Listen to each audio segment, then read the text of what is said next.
So what you're about to watch is a podcast we did a month ago. It's with Hormoz from ATFX Connect and Tarik from Capital.com. Now there's two things. One is we recorded this in mid-February. So, obviously events have changed quite a lot since then. So the reason we don't discuss those is not from us being frivolous or something like that. It's just because we recorded it before this unfortunate war began.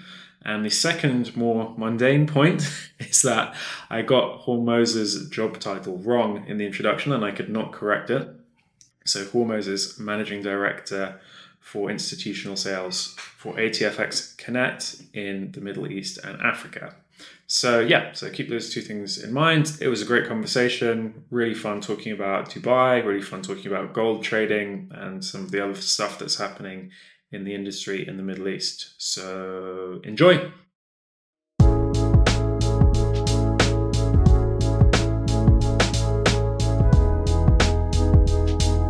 Hi everyone, welcome back to the Trade Informer podcast. We're here in Dubai, and because we're here in Dubai, I thought it would be fun to talk with the two biggest Dubai propagandists that I know. So we've got Hormoz Faryar, who's the Managing Director at ATFX Connect, and we have Tarik Chebib, who is the CEO of Capital.com MENA. So we're going to talk a bit about broker industry, and we're going to talk also a bit about Dubai and kind of melt them together. So, okay, so I'll put maybe start with you, Tarik. You're obviously someone who's very kind of pro Dubai, always kind of pumping the city, all that kind of stuff. Just, I suppose, simple question would be like, why is that the case? Or what do you like about being here? Why are you so positive about the place? Yeah, I mean, it's been 11 years now for me in the city. I spent 7 years in London before that, and coming out here and being part of the financial district and getting 3 licenses here and seeing the financial district mature and seeing the city reinvent itself multiple times. For me, there's always this period before COVID and after COVID. And during COVID, it hit the city really hard. There's about 1 million people that went back home, and then they were really, really quick in opening borders again. And, after 3-4 months of lockdown, everyone came to the city, and all of a sudden a lot of people that would have never considered Dubai or may have come for a holiday stayed here for a month, 2 months, 3 months to evade lockdowns back home, and all of a sudden saw, actually, like, why am I not moving here? And then it was a snowball effect of more and more and more people coming, and so now the city is jam-packed. When you look at traffic, in loads of different areas has massively increased. We have started building into the desert all sorts of communities, and it's changed a lot. But that's also what I love about Dubai. There is this constant change, and when I first came and moved to the boulevard here in downtown, there were probably half the amount of towers that are there now.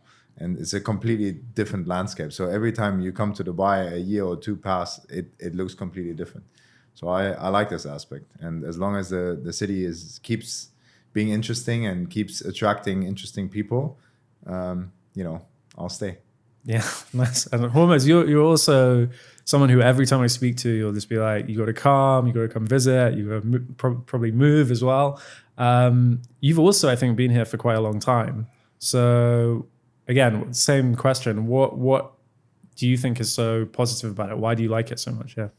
Yeah, I mean, I've been here for about 16 years. And before that, 13 years in London. And before that, I grew up in Stockholm, in Sweden. And so I can compare, and I've traveled a lot. I've seen a lot of, lived in the US for a while. So I've been to a lot of places. And I think this place has a lot going on for itself. And the reason it has all this is because it has the best city CEO. So it's simple as that. It has nothing to do. Well, there's a lot of good things here. For example, low taxes and low crime and all that. But the main reason all that exists is because the CEO of Dubai, the ruler of Dubai, is just exceptional. Yeah. There's a lot of countries around the world that are around the region that has zero tax and low crime, and that's there. but there's something else here that is creating this environment. And the environment is exceptional. It's been exceptional for a long time. I would say for the last 40 years, it's had a growth. Yeah. And it's going to have its ups and downs, but it's a bit like those charts, the trajectory is up, but there's a few crashes in between. So I've experienced a few crashes. The 2008 one, where the properties crashed. I had properties on the Palm Island at that time, and it crashed. Spectacular crash of 60% perhaps of the price. Again happened. Slowdown in 2017. COVID crash 2020. But if you take all those things out, the whole thing is improving. A lot of people, when I first moved here in 2011, a lot of people were talking about, the environment for workers were perhaps bad and not as good as Europe and all that. But the point is, it's improving every year. Yeah. So anything that you think is kind of wrong here, let's say, labor laws or whatever it is, it's always getting better. It's getting better. Some people, you say, what, rights of these people or that people, that's improving compared to 20 years ago, 10 years ago, it's improving. So same's happening. So when I moved here, I left Credit Suisse London in 2011 and came out here, and people said, there's no financial markets here. And it was true. There wasn't a big one. There was a DIFC story, and there was a couple of brokers out here.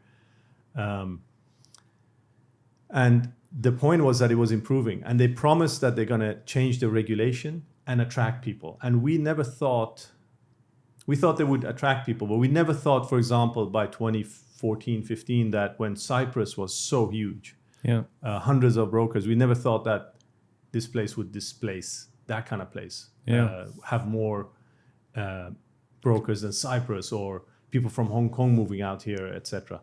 Yeah. But so the city is just incredible in terms of growth. What a weird city we live in, that's for sure. Yeah. And I mean, open-ended questions either of you. Do you think that the sort of, I suppose there's two questions. So one, you talk about these ups and downs, and I think at the moment there's so much hype around the city. Do you think there is some sort of other, crash or downturn around the corner? And the second question is, from my point of view, it feels like there maybe won't be. And part of the reason for that is almost like the caliber of the people who are coming. Again, that's just my like impression is quite different to what it was maybe 10 or 15 years ago. If you took, say, a company like Revolut in 2010, 2015, I feel like the natural home of the owner of that company would probably be London. And you can kind of see that because the company was founded there.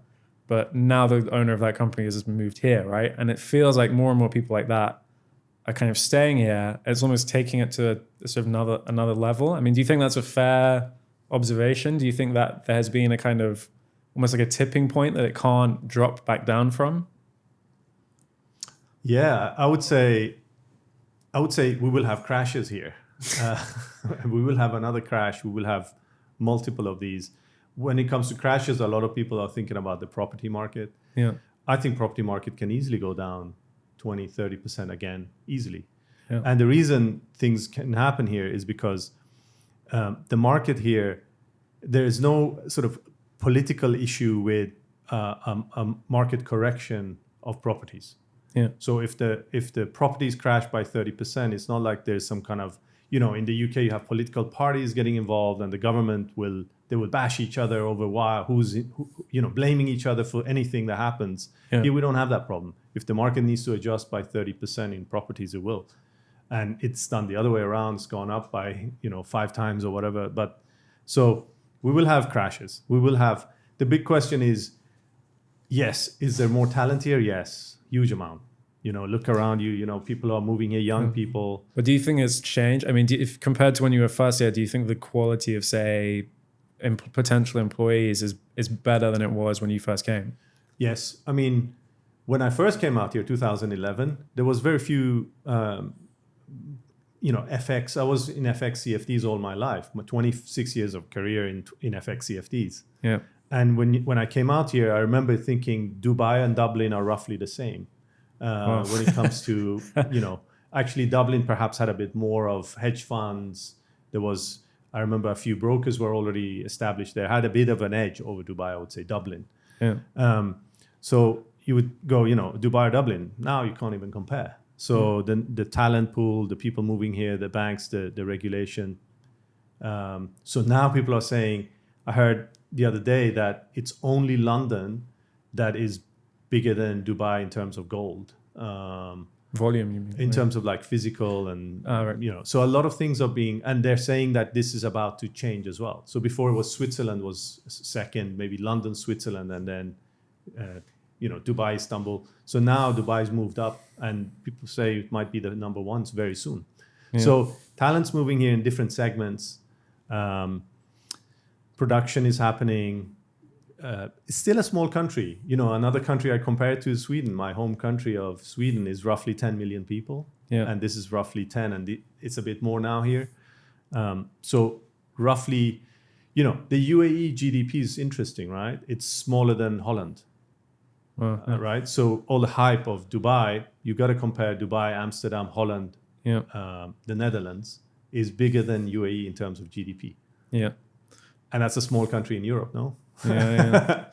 And I mean, Tarik, you're obviously sitting at the top of capital here in the Middle East. I mean, do you notice, if I look at, say, some of the people you've hired recently, it's like ex-JP Morgan, I think, ex-Amazon, maybe, things like this. So do you think you would have been able to hire those sorts of people 10 years ago when you first came, or 11 years ago relative to now? Do you think there's much more of a kind of pool of that top talent? Yeah, I mean, there's a number of different things I want to say here. First of all, before COVID, it was a completely different set of people that would come here. You would have to be a lot more adventurous to move out to Dubai. And it was usually some kind of relocation package or something that would bring you out here. Now that there's a lot of people that actually move here without a job, they just try their luck for 6 months, 12 months to try and get a job. Secondly, after COVID, as I said earlier, there's a lot of owners and entrepreneurs and really successful people from other countries that are now moving their main residence here. And they're global people anyway, so they travel, right? Yeah. So they take the advantages of Dubai and build a base here and build a business here, expand their business here, and then still do what they're doing in the other parts of the world. So definitely the type of people that are coming here is different to what it was in 2008 and up until COVID. And then for me, in terms of hiring, I think Dubai has done a phenomenal job selling itself, right? So a lot of people, when we speak to them, they want to move to Dubai, right? Yeah. But when you have a really good career in London, in New York, somewhere else, you don't want to take a dip in your career, right? Yeah. You still want something challenging, something where the job is also interesting. And that is the challenge. You got to present something where you're not some offshoot in a satellite office and no decisions get made and nothing is interesting, right? And as long as you can provide interesting challenges, a lot of people are very open in helping, build the financial services industry out here. Yeah. Do you think that's had a sort of, impact in terms of the expectations that people have? So if I think about, let's say, a decade ago, you might relocate with some amazing package, and the reason you move is because of that. So it's almost like there's a pull factor that's quite strong versus someone that really wants to move here. It's kind of different, right? It's almost like the balance of the scales has shifted to the employer, if you like, and the desire of the person to move there. But I can imagine that might also bring maybe unrealistic expectations about how it's going to be here. Are you going to have some amazing life sitting around in 5-star hotels? Like, do you see people who maybe come with unrealistic expectations about what the city will bring for them, either on a personal or career level? Sure, yeah. Of course, there are people that imagine Dubai to just be one way of what they see on Instagram, and that's it, right? And when you come and see real life, obviously, we all have bills to pay, but at the end of the day, if you compare apples to apples, what you have at the end of the month in London versus what you have here, a lot of the times you're much better off here, even though the rent is high, school fees are high, but you're not paying 50% of tax, right? Yeah. And so a bonus stays in your pocket. At the end of the month, you keep your salary, right? So it's up to you how you then manage your finances. But that upside potential that is capped when you are in Europe or in other places is a major differentiating factor that people don't understand when they live abroad. When I lived in London, I had 2 jobs, one in London and one an offer to come out here. And the difference was, in London, I was going to get a pay rise. Here, I was going to come on the same salary.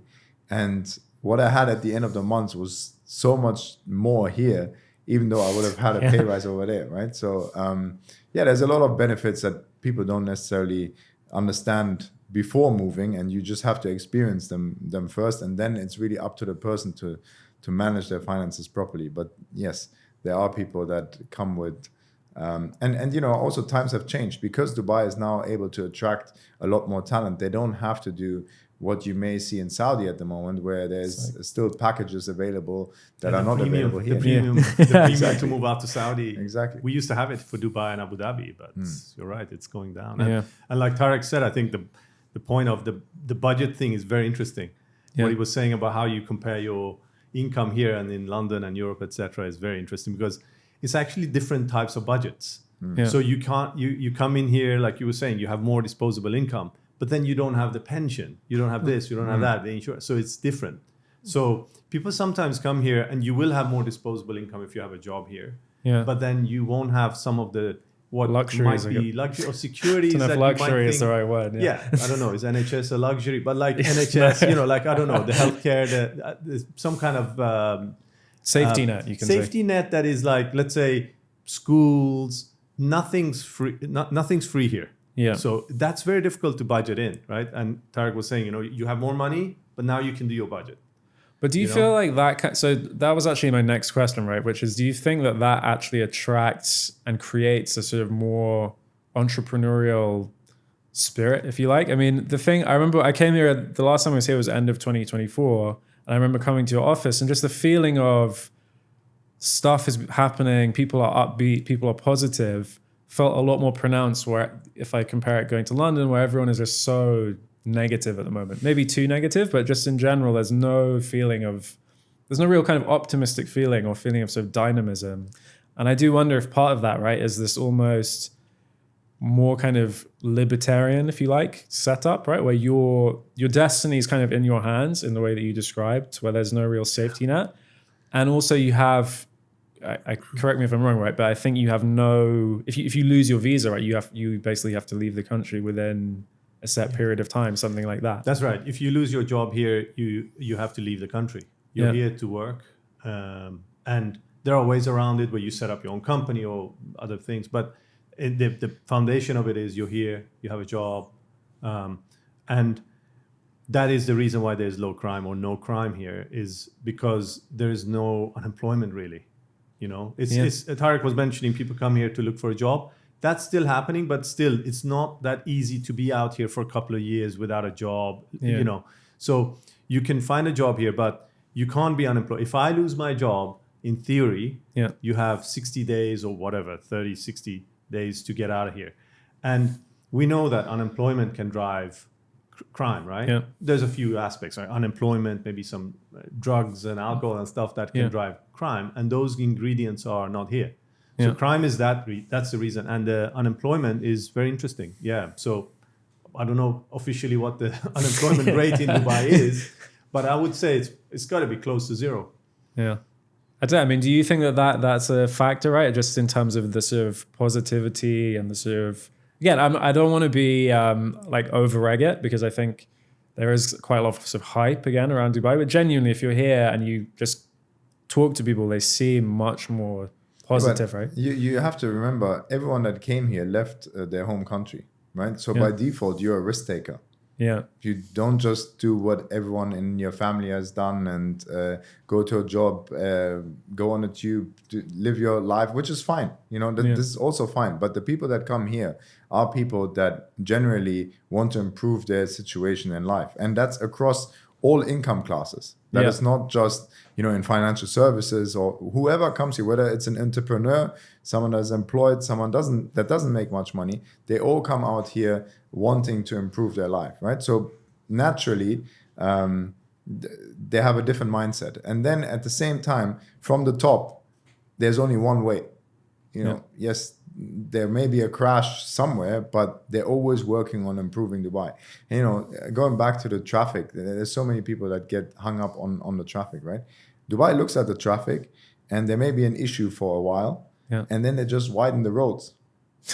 And the traffic issue goes away, right? Which in Europe, you can't do this. Yeah, right? it's impossible. But here, you have an issue, it gets fixed, and you move on to the next thing, right? Yeah. So, yes, I do believe that I have the same feedback. When I go to London and I see people going to work, you can see it on their faces. They're not happy. They're not, you know, I'm not saying that here everyone is happy going to work, but you have the sun every single day. That alone, like drizzly rain or sun every day, you know.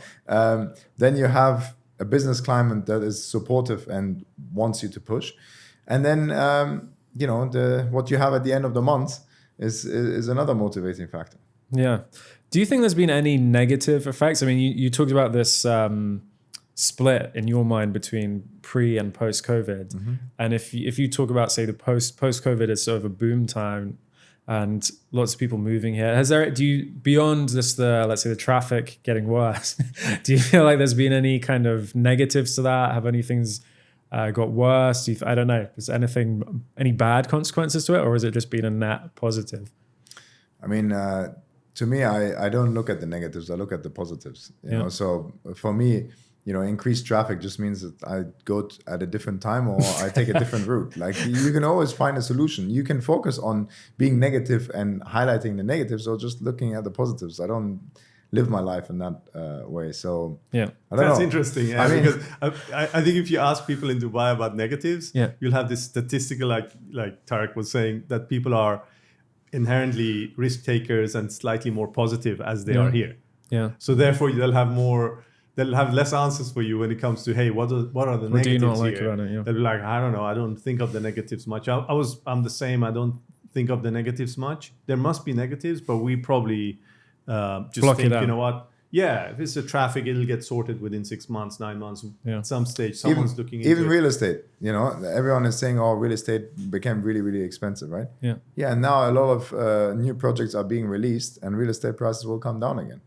Yeah. So, you know. I mean, I was looking at it. It doesn't actually seem so bad, to be honest. Yeah, exactly. If you compare it to New York or London, it's actually not bad. But for people that have lived here for a long time, we have seen property prices in completely, just going like this, right? So yeah. Cool. Okay, we'll move on to, I mean, related but slightly different topic, which is you guys are both in the broker sector. I'm somewhat in the broker sector as a media person. Obviously, another part of the sort of boom is like, and you mentioned this, I think today Dubai is almost the center of the industry we're in. I think if you went back pre-2018, it would probably be Cyprus, maybe London, but I think probably Cyprus. I mean, I think both of your companies have been here for a while now. You've definitely been here working in the industry actually both of you for over a decade. What has that been like? I mean, has it just become insanely competitive? Has it sort of made business harder? Do you see it as just, again, I'm not trying to focus on the negative, but like presumably is I don't know, acquiring customers and just things like that becomes more difficult as a consequence of there being more competition, or no? There's definitely a lot more competition. Yeah. So if you didn't say that this was the center of the industry, I could name you God knows how many companies that are trying to establish a presence here, or they have a presence, or they're trying to get customers from outside, right? And so competition is through the roof. You just need to drive down the main highway and you see metro stations being named after providers. You see billboards that are humongous. You see them everywhere, right? So the competition is very high. The industry, if you believe investment trends, is now as big as Singapore, which is a huge market, right? And that all happened within the last 2-3 years. Because when I came in 2014, as you said, that it was a handful of providers and it was still a very foreign concept to many people. But COVID happened all around the world and people became more receptive of trying to manage their own money. Yeah. And that created a boom. And then markets became very interesting, whether it was crypto or commodities or, a specific Gold.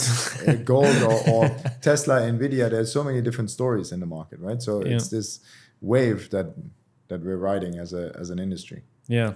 And do you see, again, it feels like just in the last probably 6 months, I can't even count how many people have got, say, a Cat 5 license, even there's a couple have got the Cat 1 license like you guys have.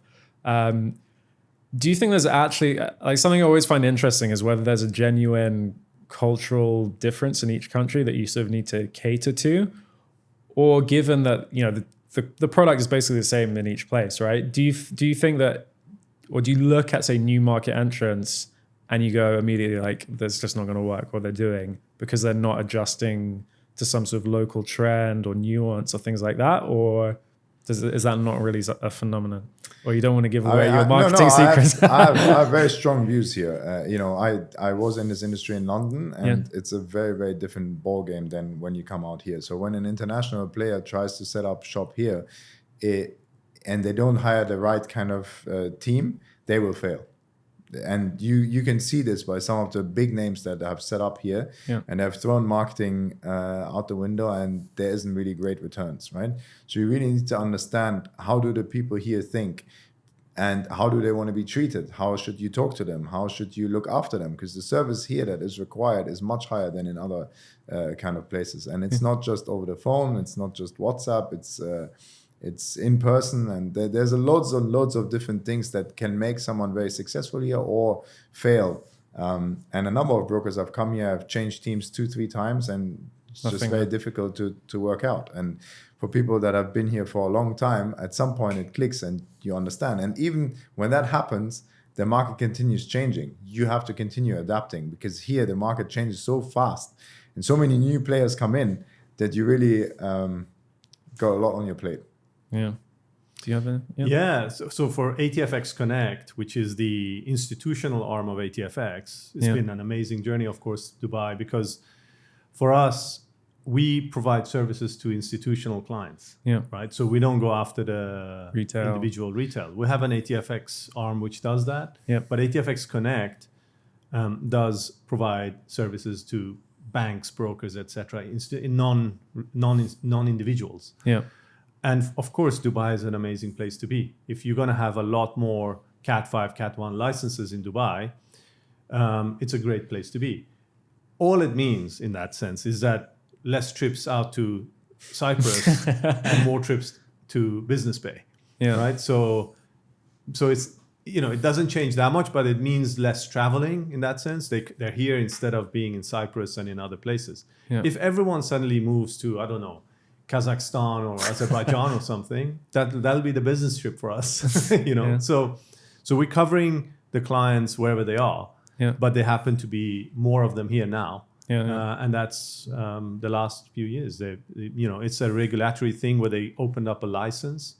10 years ago, there was no license. There was a license that was for a handful of brokers. Yeah, I seem to remember right? this. So a handful of brokers had a license, and the rest was not regulated. Yeah, we're going through a change right now, where the regulator, formerly called ESCA, CMA, they are changing everything. So they're improving all the time, and they're going through that phase of improving and changing the regulation. And it's attracted a lot of people when there's a clear license. Yeah. I mean, this is probably a sensitive question, so I appreciate you might not be able to answer it, either of you. But I mean, do you think is there anything in that change that could impact the industry? And in general, obviously, I think so. I kind of understand why regulators in other parts of the world decided to restrict the products in the way they did. I personally think they went way too far in a lot of other ways. And do you see any kind of risk or sense that going kind of too far to almost kill the industry could happen, or that there could just be more regulatory pressures that players in the industry face? I think it could. I think changes are always happening. The question is, for example, some people might look at Cyprus and say, did they kill the industry there? Yeah, I would say so, yeah. But still it's maybe second biggest in the world, Cyprus, maybe, no? I mean, it's one of the biggest still.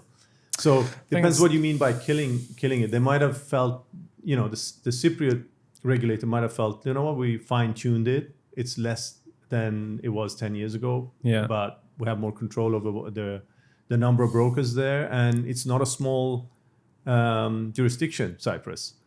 Still a lot of big operators. Yes, it's 10 years ago was something insane with all those big names. What was it, Iron and all those huge names there, FX Pro, the huge names of Cyprus were there. I think that's sort of like a human capital thing, right? Where they built up enough. Because if you look at, I think Capital.com and is probably the biggest broker in Cyprus that actually does business in Europe, whereas the others, okay, you might have a massive office there, like some of them do, but I would guess in probably the biggest company's case, who we all know, they don't take any customers from Europe, right? So they may have a huge office there, but they don't actually do any business there. And I see that as like, it's not a great position to be in, right? Because if that company goes, or any of the others go, actually, we can just move to, say, here, because the regulator's being nice to us, they can do that without really Cyprus got 1 million citizens, right? Yeah. Cyprus got 1 million citizens. If you can't, the local market's nothing. So you got the European market. That was the whole point, right? You could set up in Cyprus and access Europe. And if you can't do that, then yes, that's a failure. Why would you want to set up in Cyprus other than the tax benefits, Yeah. So I don't know how much you can say about regulations and stuff, but I mean, do you get any sense from your conversations with them or anything like that they are, let's say, concerned, or they want to kind of stymie or the growth of the industry, or kind of maybe have more checks and balances in place? There's also a topic that I'm very passionate about. So, from the outside, people have always looked at Dubai and said, oh, the regulators, they're not really tough here. And there's lots of stories out there, but they have never been on the other side. They don't know what it feels like when you're in an audit. Yeah. And when I came in 2014, it was very different. And the DIFC is different to ADGM, to VARA, to CMA, to there's 5 different regulators here, right? Yeah.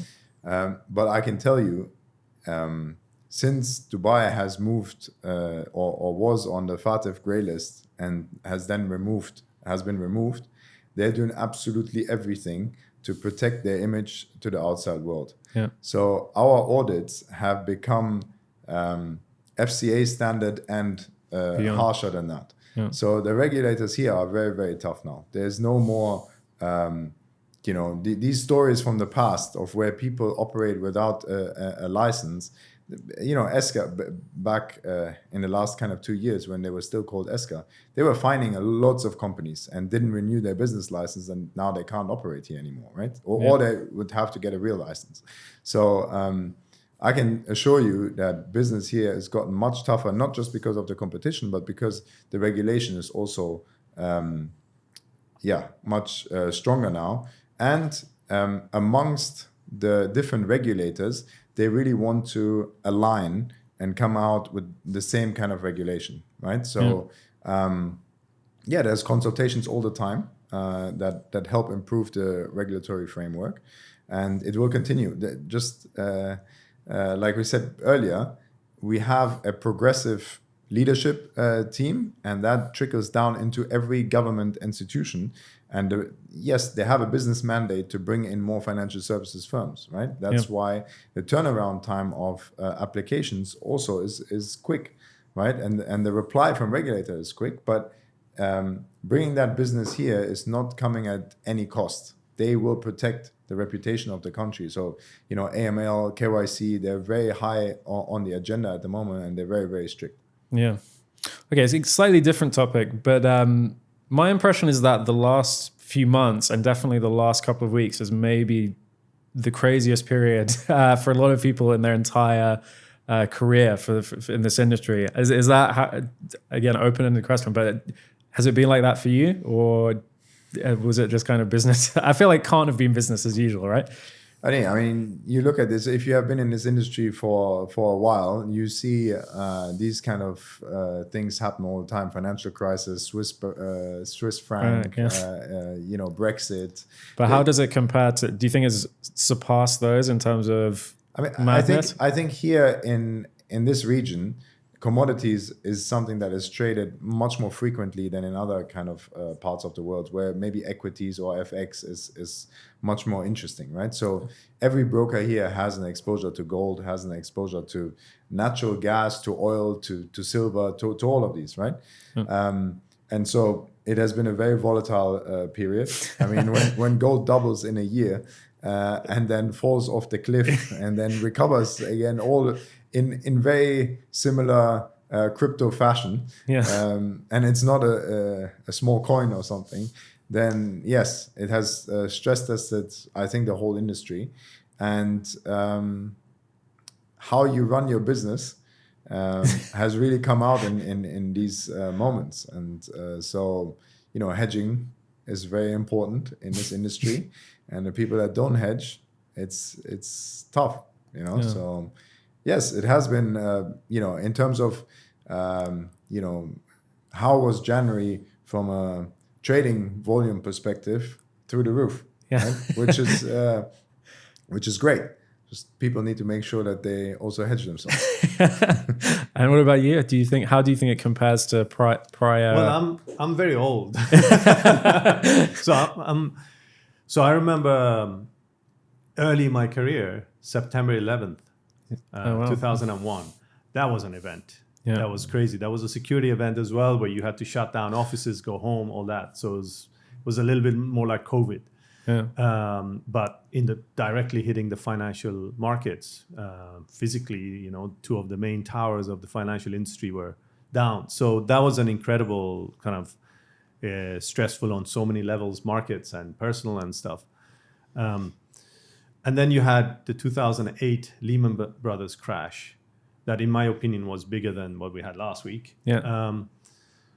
And then you've had a few events that are on par with this since then as well. So, the Brexit, the moves, the Trump election, the first one, surprise election of Trump. So you have all those events that are on par. But this last week, if you ask a lot of the chief dealers at the expo we're having, they're going to say it's one of the most stressful things they've had in their life the last 1.5 weeks. Yeah. So super busy, lots of ups and downs, lots of different business models, with A-book, B-book, C-book, things that are failing, and things that are doing well. I think the way I see it until now is that the industry had to pay a fee to someone. And that's split between someone, and then and some of the retail investors has made money as well. So I would say the industry had to pay up a little bit. More than usual. I would say that was just an event, but then things are changing. The things got corrected recently, and then things are changing again today. So the whole thing is, so there's a lot happening. And but I mean, we're in the middle of it. Yeah, but exactly. We're in the middle of the eye of the storm. So were you getting like panicked calls about credit terms and things like that, or? Yeah, when the market moves, things are moving fast. Everything has to be quicker. No matter whatever your routine you have, it's like someone tell you in Dubai traffic you got to be home in 10 minutes. Maybe you can do it, but it's hard. Yeah, I mean, I don't think either of your companies really do this, right? But you see stuff, some of the terms and offers and things like that you've seen in the industry. I think even prior to the huge bull run in gold were maybe sort of tenuous, like kind of hard to understand the commercial logic behind them. Do you think this will kind of act like a reset at all, or do you think that because of what happened last Friday, everyone's kind of like, okay, boom, everything's fine again, back to business? I'm just thinking of stuff like crazy affiliate IB agreements in terms of revenue share, or spreads that are like it feels like impossible to be offering, that kind of stuff. Or you think it's just like continue as it was? Yeah, I think that's more for Tarik, because that's more B2C. Yeah, I mean, IBs and affiliates are heavily regulated here. They have to be, especially with CMA on the onshore licenses, you have to be regulated. So usually there are no crazy deals or a lot of, because they also have to answer to the regulator. They get inspected just like we do, right? So I think in Dubai, there's less of this now. So that's probably an interesting point for people watching, is that they introduced that sort of influencer license. I think that was last year, right? And has that actually had an impact? I mean, I did go on the page about 2 weeks ago and noticed there's. A lot of moving here. No, just like I'm not a influencer. I'm not applying for a influencer license. But I think when that came out, I was kind of like, I didn't really get it. Right? I didn't really understand what the kind of terms of that were. So I mean, if you are, let's say, someone who's making a YouTube video or you're a YouTuber making financial content, are you now required to have that license, or is there some sort of gray area that people are tapping into? No, you should absolutely have a license. And this is same what we discussed earlier. It is about progress in the country, right? There were, during the crypto booms, there were times where people that had no idea about financial services were promoting some kind of coin, and then people lost money, right? And so these frameworks come into place, and they are here to protect the end customer, right? So that the people that are doing these promotions actually know what they're talking about. So anyone that does these needs to have an influencer license, and you can apply through the regulator, and then you can continue your business. Yeah. Cool. Okay, well, we've got only a few minutes left, so maybe to finish off, I don't know, predictions for the next 12 months. I don't mean in terms of markets, I mean more in terms of, let's say, the industry here in Dubai. I mean, do you think it will continue to grow? Have we sort of plateaued? Or will the hype and the boom continue? I think the CMA and the regulation will continue to evolve. This is the year where some changes are coming. And I think because of so you got two forces here that are against each other here. One force is that it is more expensive and more difficult to set up in Dubai than ever before.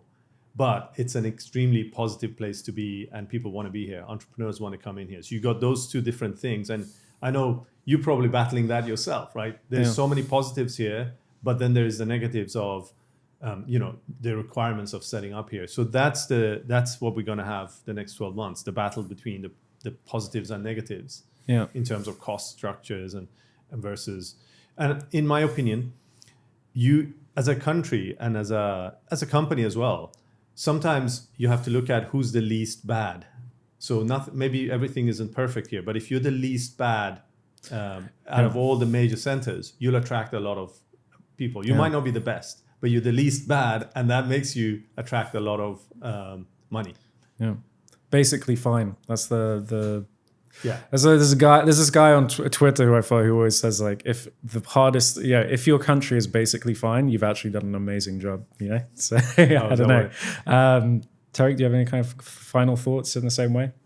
Yeah, I think the industry is going to be fine. I think there is going to be some changes in terms of what brands you see where, due to what happened in the last months. And maybe some people will be less aggressive, some people will be more aggressive. And Capital.com more aggressive. Right? Yeah. Well, we'll see. But we will try to continue going down our path and adjusting things and growing and building what we have been for the last couple of years. Amazing. Well, guys, thanks so much for doing this, and maybe we'll have a 2027 catch up 12 months and see what happened. Yeah, thank you. With you having moved here. Yeah. Yeah. Cool. All right. Thanks, guys. Thank you.